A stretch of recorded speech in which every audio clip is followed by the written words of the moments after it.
ቢስሚላህ ወሰላቱ ወሰላሙ አላ ረሱሊላህ።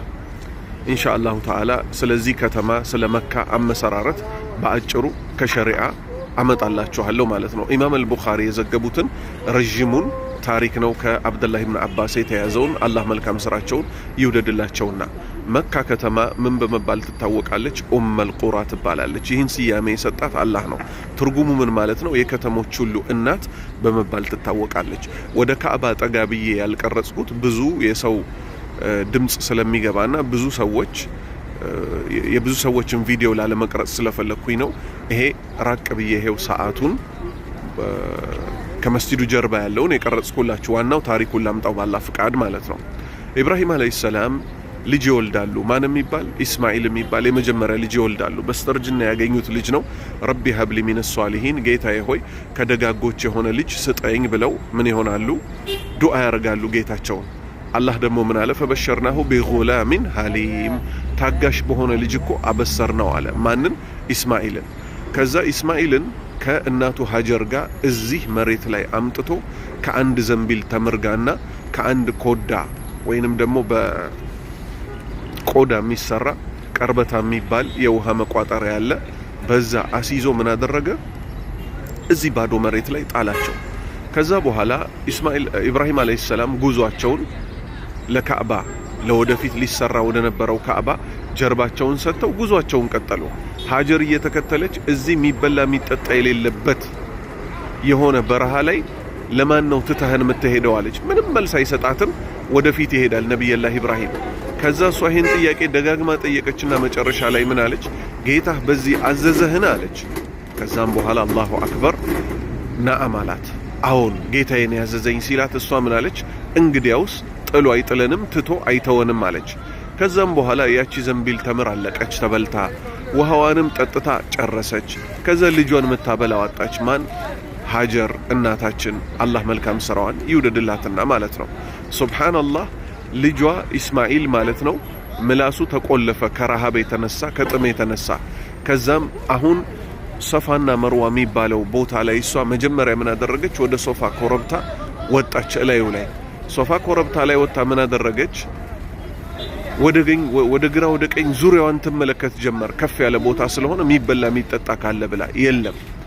አሁንም ደግሞ ሩጫዋን ቀጠለች። ወዴት? ወደ መርዋ ኮረብታ ላይ ደግሞ ምን አደረገች? ኮረብታ ነገር ነው። እዛ ላይ ወጣ ደግሞ አሁንም ዙሪያዋን ቃኘች። ምን ፈልጋ? የሚበላ የሚጠጣ ለልጇ ካለ ብላ የለም። ይሄንን 7 ጊዜ እየሮጠችው ሄደች። ነብዩ ሰለላሁ ዐለይሂ ወሰለም ምን አሉ? የኔ ኡመቶችም እኮ ሳዒያቸው፣ ሳዒ ማለት ከሶፋ ወደ መርዋ፣ ከመርዋ ወደ ሶፋ፣ ከሶፋ ወደ መርዋ፣ ከመርዋ ወደ ሶፋ፣ ከሶፋ ወደ መርዋ፣ ከመርዋ ወደ ሶፋ፣ ከሶፋ ወደ መርዋ ተሂዶ 7 ጊዜ የሚካሄደው ማለት ነው። ከሶፋ ወደ መርዋ 1 ተብሎ ይቆጠራል። ከመርዋ ወደ ሶፋ 2 ተብሎ ይቆጠራል። ነብዩ ምን አሉ? የኡመቶቼም ሳዒ እኮ በዚሁ መልክ እናታችን ሀጀር የእስማኤል እናት በሰራችው መንገድ ነው አሉ። ሱብሃንአላህ። ከዛ በኋላ አላሁ ሱብሓነሁ ወተዓላ መላኢካ ላከ። ያ መላኢካ ምን ያደረገ ሲሆን ቡኻሪ ላይ ነው ታሪኩ ያለው ብያችኋለሁ። አብዱላህ ኢብኑ አባስ እንዳስተላለፉት ከነቢዩ ሰለላሁ ዐለይሂ ወሰለም ይዘው መላኢካው በክንፉ ወይንም በእግሩ ምን አደረገው? መሬቱን መታው። በዛ ሰዓት ዘምዘም ውሃ ወጣ። ይሄው ከስንት ሺህ ዘመናት በኋላ የዓለም ህዝቦች እየመጡ ይሄው አሁንም ድረስ ይጠጡታል። ወደ ሀገራቸው ይዘውት ይሄዳሉ። የሳውዲ ሙቀት እንደሚታወቀው በጣም ከባድ ነው። ተኖ አላለቀ። ምክንያቱም ወላሁ አላ ኩሊ ሸይኢን ቀዲር፣ አላሁ ስብሓነሁ ወተዓላ ሁሉን ነገር በማድረግ ላይ ቻይ ነው። ኢብራሂም ደግሞ ማለት ነው ሀጀርና ኢስማኤልን አስቀምጦ እነሱ ወደማያዩት ሩቅ ቦታ ጀርባውን ሰጥቷቸው ከሄደ በኋላ ምን ሲል አላህን ለምኖ ነበረ? ረቢ ጌታዬ ሆይ። በቀችን የፈለግኩት አንድ ሰው ጌታዬ ሆይ እንዲህ አርግልኝ ብሎ አላህን በብቸኝነት ለምኖ አያጣም። ከባድ ነገር ነው የፈጸመው እንግዲህ ባላህ ትእዛዝ ሆኖ ማለት ነው። ልጁን ከነናቱ የሚበላ የሚጠጣ የሌለበት በረሃ ላይ አላህ ስለሆነ ያዘዘው የአላህን ትእዛዝ ለመፈጸም ምን አደረገ? ትቷቸው ሄደ። ጌታዬ ሆይ የሚበላ የሚጠጣ የሌለበት በረሃ ላይ እኮ ነው ዝርያዎቼን የተውኩት አለ።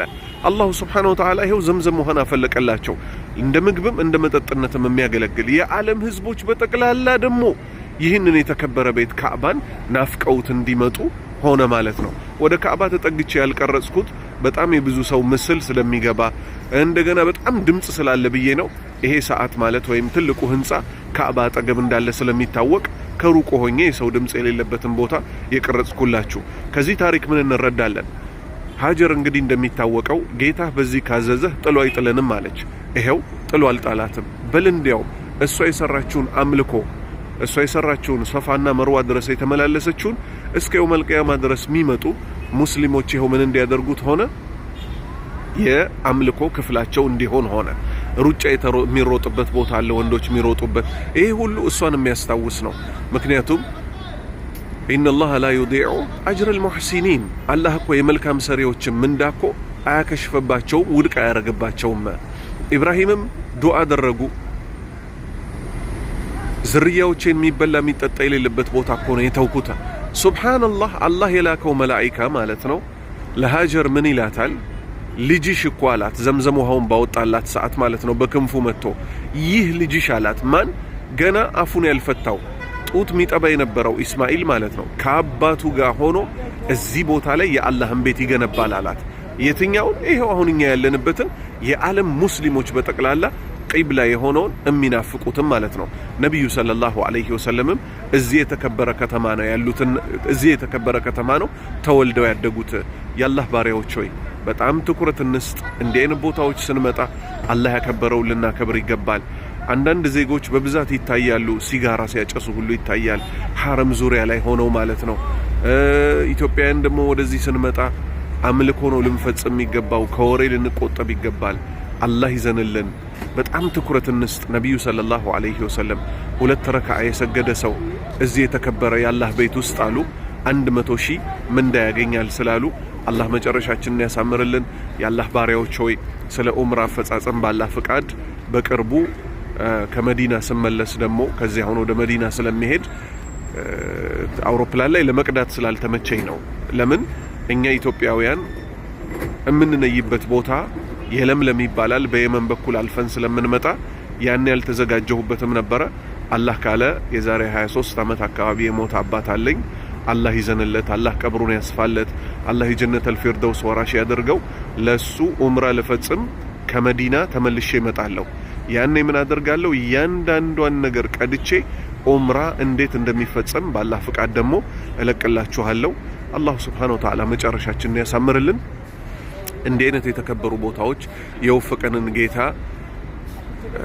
ተመስጋኝ ነውና ሹክር ለማቅረብ ደግሞ ትክክለኛው ምስጋና ትክክለኛው ሹክር የሚገለጸው በተግባር ነውና በአምልኮ ራሳችንን በመግታት ከማይረቡ ወሬዎች በመራቅ ብዙ ኢትዮጵያውያን ወንድሞቼ እዚህ አይነት ቦታ ሲመጡ በጋራ ይመጡና ኢትዮጵያ ሊያወሩት የሚችሉትን ወሬ ያወራሉ። እንጠንቀቅ። 2 ረካዓ መስገድ 100,000 አጅር ያሰጣል ከተባለ ያን ትኩረት ሰጥተን ዱሃ ሰላት ማለት ነው 8 ረካዓ ድረስ መሰገድ ይቻላል። ከነብዩ ሰለላሁ ዐለይሂ ወሰለም ኢማም ሙስሊም በዘገቡት መጥቷል። ስለዚህ ስንት ማለት ነው? 400,000 አጅር ይገኛል ማለት ነው። 400,000 2 ረካዓ ስንት? 100,000 ስለሆነ ማለት ነው። ሱብሃንአላህ። ሱነተል ውዱእ አለ። 12ቱ ደግሞ ምኖች አሉ? በቀን ውስጥ የተደነገጉት ሱና ሰላቶች አሉ። ለይል ሰላት አለ አሉ የሚባሉ ቻንሶችን መጠቀም አለብን። ነብዩ ሰለላሁ ዐለይሂ ወሰለም ምን ብለዋል? ካዕባ ላይ 7 ጊዜ ጠዋፍ ያደረገ ከዛም 2 ረካዓ የሰገደ ሰው ባሪያ ነፃ እንዳወጣ ይቆጠርለታል አሉ። በጣም ብዙ የሆነ ትሩፋቶች አሉና ሐረም ላይ የአላህ ባሪያዎች ሆይ ትኩረት እንስጥ። አልহামዱሊላህ እንደ ድሮ አይደለም። የኢትዮጵያ ሙስሊምም ተከፍቶለታል ምን እንዲያደርግ ኡምራ መምጣት እንዲችል ፍቃድ ስለተሰጠው ገንዘብ የሰጣችሁ ወንድምና እህቶች ሆይ ጊዜያችሁን እንዲህ አይነት ቦታ ላይ ዛሬ ሰው ዱባይ ይሄዳል፣ ኢስታንቡል፣ ይሄ ቱርክ የመሳሰሉት ቦታዎች ለጉብኝት ብሎ ይሄዳል። እንዲህ አይነት ቦታዎች ስንመጣ መንፈሳችንም አእምሮአችንም ተነቃቅቶ በኢማን ተለውጦ ይመጣልና እነዚህን ቦታዎች ትኩረት ሰጥተን እንመላለስባቸው። ነብዩ ሰለላሁ ዐለይሂ ወሰለም አልኡምረቱ ኢለል ኡምራ ከፋረቱ ሊማ በይነሁማ አሉ። በዚህ ያቆማለሁ። አንድ ኡምራ ተሰርቶ ልክ ሌላኛው ኡምራ እስኪሰራ ድረስ የትኛው ለምሳሌ የዛሬ ዓመት አንድ ኡምራ የሰራ ሰው ካለ ዛሬ አንድ ኡምራ ቢሰራ በሁለቱ መካከል ያሉት ወንጀሎች ይማራሉ ተብሏል። አላሁ ሱብሓነሁ ወተዓላ ወንጀላቸው ከተማሩ ሰዎች ያድርገን፣ መጨረሻችንን ያሳምርልን፣ የጀነተል ፊርደውስ ወራሾች ያድርገን፣ አገራችንን ዓለምን ሙስሊሞችን በጠቅላላ በየቦታው ከፈተና ነፃ ያውጣን ድል ይስጠን። ወሰላሙ አለይኩም ወራህመቱላሂ ወበረካቱ።